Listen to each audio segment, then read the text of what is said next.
திரு மதுக்கூர் ராமலிங்கம், இங்க பல்வேறு நிகழ்வுகள்ல கூட்டணி கட்சியாக இருந்தாலும் தோழமை சுட்டல் அப்படிங்கிற அடிப்படையில் தொடர்ந்து நிறைய விஷயங்களை சொல்லிட்டே வரீங்க. ஆனா இந்த நிகழ்வுல பள்ளிக்கல்வித்துறை அமைச்சர் மீது எடுத்த நடவடிக்கை போதுமானதில்லை, இது ரொம்ப மென்மையான நடவடிக்கையா இருக்கு, நிறைய எதிர்ப்புகள் வந்து கொண்டிருக்கிறது. எப்படி பார்க்கறீங்க இந்த நிகழ்வை?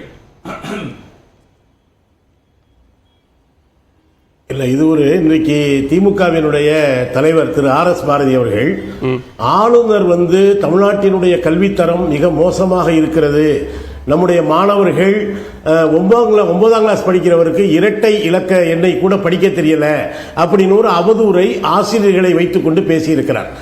இன்னொரு பக்கத்தில் நேற்று முன்தினம் தான் அவர் என்ன பேசினார்னா, ஒன்றிய பாடத்திட்டம் நல்லா இருக்கு, மாநில பாடத்திட்டம் நல்லா இல்ல அப்படின்னு. இப்ப இந்த புதிய கல்விக் கொள்கை தான் இந்த மகா விஷ்ணுக்களை உருவாக்கி கொண்டிருக்கிறது என்பதை எப்படி இவங்களால பள்ளிக்கூடத்துக்கு போக முடியுது?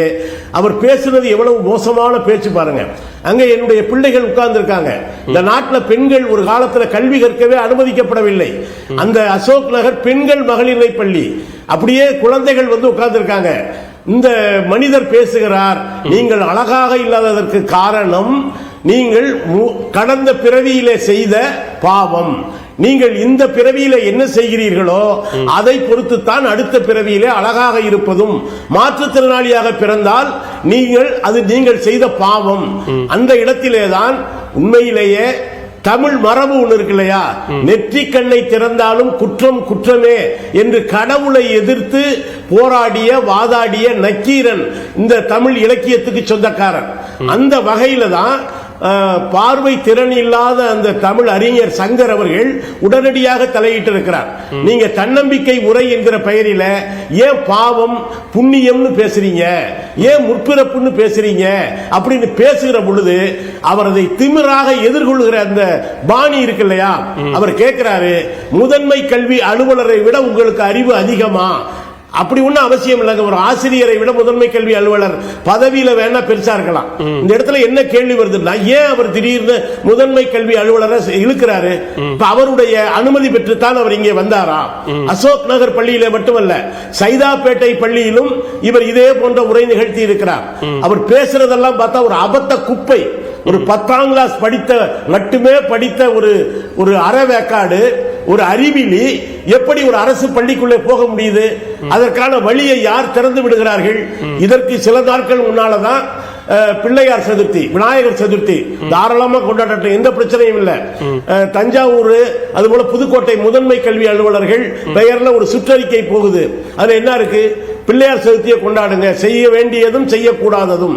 அது சுற்றுச்சூழல். அந்த விநாயகர் சதுர்த்தியை பொது இடத்துல வைக்கிறவங்களுக்கு பிறகு அரசு பள்ளி கல்வித்துறை தவறாக வந்துடுச்சு அப்படின்னு சொல்றாங்க. பள்ளி கல்வித்துறை கவனமாக இருக்க வேண்டும். மகாவிஷ்ணு பரம்பொருள் போன்றவர்களிடம் இவர்கள் எப்படி உள்ள போறாங்கிறது தான் மிகப்பெரிய, அதை விட பெரிய. சரவணன் ஒரு கேள்வி எழுப்பினாரு. பள்ளி மேலாண்மை குழு மாதிரியான ஒரு குழு இருந்து அந்த குழு மூலமாக பெற்றோர்களினுடைய ரெஃபரன்ஸ்ல மகாவிஷ்ணு மாதிரியான ஆட்கள் இது மாதிரியான நிகழ்ச்சிக்கு அழைக்கப்படுறாங்க. நீங்க பள்ளி கல்வித்துறையோ அல்லது அமைச்சரையோ மைக்ரோ மேனேஜ்மெண்ட் பண்ணி ஒவ்வொரு பள்ளியாக இப்படி எல்லாம் பார்த்துக்கிட்டு இருக்க முடியுமா அப்படிங்கிற ஒரு கேள்வி எழுப்புறாங்க. நிச்சயமாக இந்த பள்ளிக்கு மகாவிஷ்ணு போனது நம்முடைய பள்ளி கல்வித்துறை அமைச்சருக்கு தெரியாமல் இருந்திருக்கலாம்.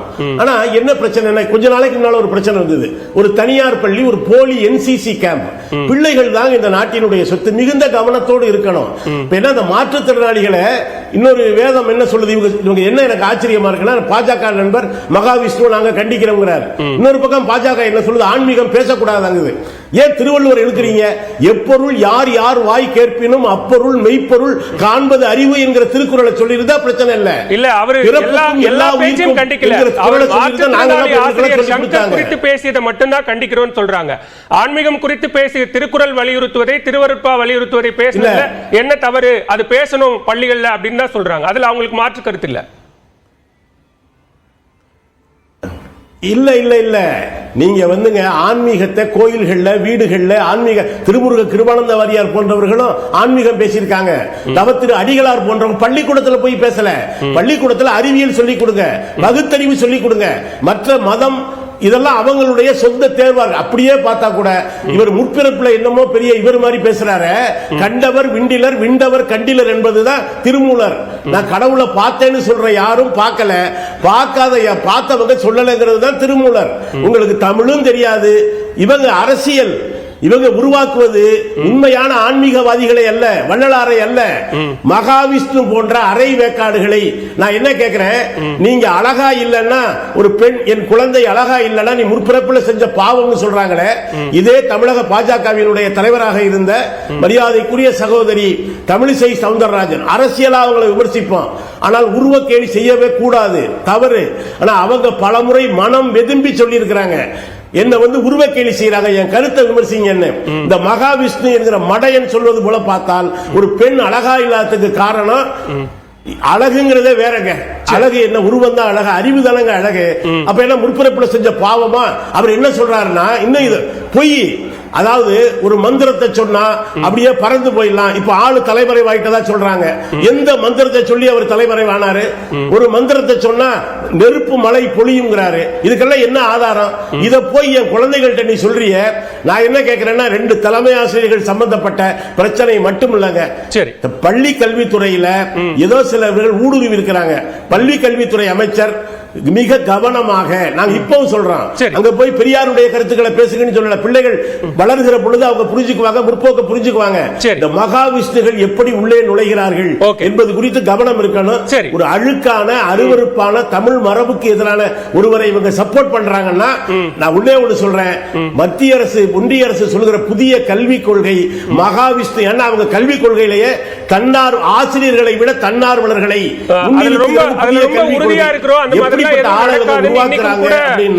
அமைச்சர் அன்பில் மகேஷ் சொல்றாரு, என்ன முடிச்சு போறாரு, எந்த மாதிரியான நோக்கம் எப்படிங்கிறத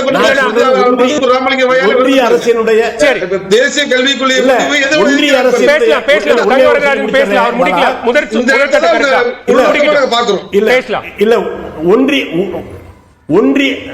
ஒன்றிய அரசின் கல்விக் கொள்கையில தன்னார்வலர்களை கொண்டு ஆசிரியருடைய பணியை மதிப்பீடு செய்வோம் என்று இருக்கிறதா இல்லையா என்று தங்க வரதராஜன் சொல்லட்டும். யாரு தன்னார்வலர்கள்? பிற்போக்காளர்கள். நம்ம தொடர்ந்து பேசலாம். திரு ஸ்ரீராம், கல்வி, உழைப்பு, நேர்மை, ஒற்றுமை இதையெல்லாம் பேச வேண்டிய பள்ளி வளாகத்தில் பாவம் புண்ணியம் குறித்தெல்லாம் பேசுவது ஏற்புடைய ஒன்றா? இதை பாஜக ஆதரிக்கலாமா? மக்களுக்கு விநாயகர் சதுர்த்தி நல்வாழ்த்துக்கள். நாளை சிறப்பாக எல்லாரும் கொண்டாடணும்னு கேட்டுக்கிறேன். இல்லை, நிச்சயமாக சில சர்ச்சையான கருத்துக்களை இந்த நபர் தவிர்த்திருக்க வேண்டும் என்பதில் மாற்று கருத்து இல்லை.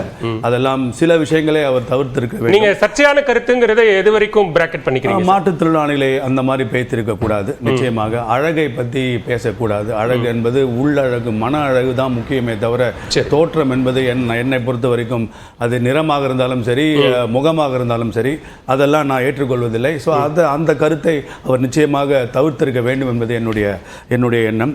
ஆனா அவர் பேசிய திருக்குறளை பத்தி பேசியது எல்லாமே தேவையான ஒன்றுதான். அந்த திருக்குறள் சொல்வதை தான் அவர் பேசியிருக்கிறாரு. 1332 குறள்ல நமக்கு வேணுங்கிறத மட்டும் எடுத்து பேசக்கூடாது.